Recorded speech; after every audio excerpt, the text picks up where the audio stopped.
La CEMMA, la Coordinadora para el Estudio de los Mamíferos Marinos, lleva 25 años dedicada al estudio, la conservación y el rescate de delfines, ballenas, tortugas o lobos marinos que llegan a las costas de Galicia.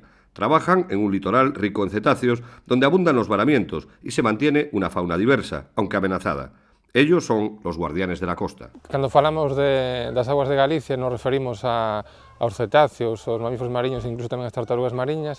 Temos que sinalar que é unha zona de especial interese a nivel de todo o Estado español, por unha serie de razóns, entre as que podemos destacar a situación xeográfica que ocupamos, a riqueza das nosas aguas e demais, pois contamos con unha variedade de especies moi importante e con unhas poboacións, en algún caso, bastante importantes a nivel de número de individuos. Dende aos grandes cetáceos, que serían as baleas, cacharotes e demais, cetáceos de mediano tamaño, como poden ser os caldeiróns, e despois cetáceos de pequeno tamaño, como poderían ser os golfiños e as toniñas. Tamén é importante a presencia de lobos mariños, e por último estaría o grupo das tartarugas mariñas, que hai rexistro dunhas 4 ou 5 especies, e as máis abundantes son dúas, que sería a tartaruga de coiro e a tartaruga mariña común. Tortugas y mamíferos marinos viven bajo una constante amenaza y varias especies del litoral gallego están en peligro de extinción.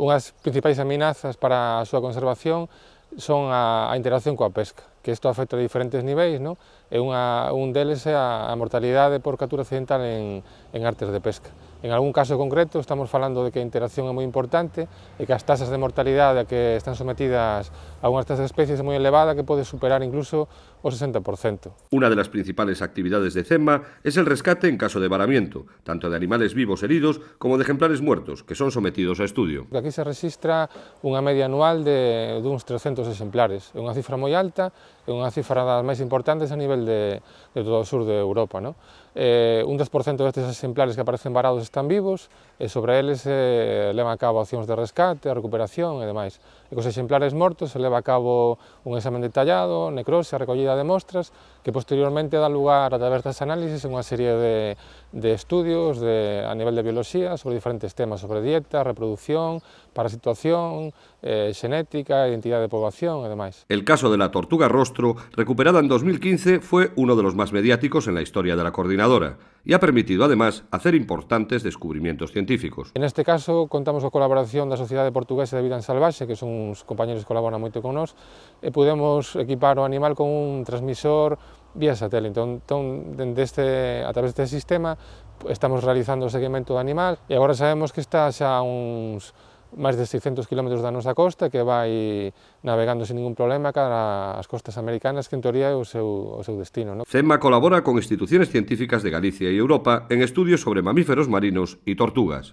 A colaboración que hai con diferentes centros de investigación é moi importante, non só a nivel do Estado español, sino tamén con centros de investigación e universidades do estranxeiro. De feito, agora estamos, por exemplo, colaborando con o Museo de Historia Natural de Copenhague para realizar estudios de xenética antiga con mostras de cetáceos capturados durante a Idade Media. Actualmente, la coordinadora acomete un ambicioso estudio sobre la marsopa común, que tiene en Galicia su último hábitat en la península ibérica.